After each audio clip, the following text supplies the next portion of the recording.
A është e mundshme që një njeri cili ka pas njohuri të thella, të thella e vnoj në thojze, që me deviju.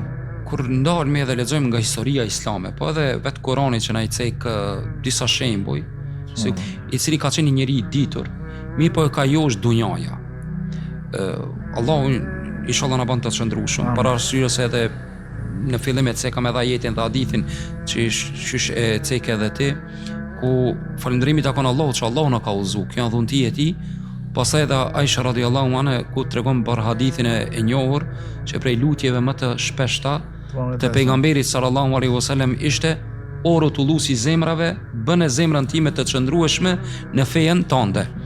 Andaj edhe duke filluar nga kjo, shohna që ndonjëherë fillon me sinqeritet vepra, mirë po gjatë rrugtimit njeriu mundet ta joshet dunjaja, ta joshet diçka dhe të devijoje.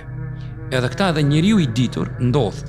Andaj edhe ne sot duhet ta kemi këta që faktor në devijim nuk është vetëm mosnjohuria dhe dituria, po kanjherë është edhe keqpërdorimi i asaj diturie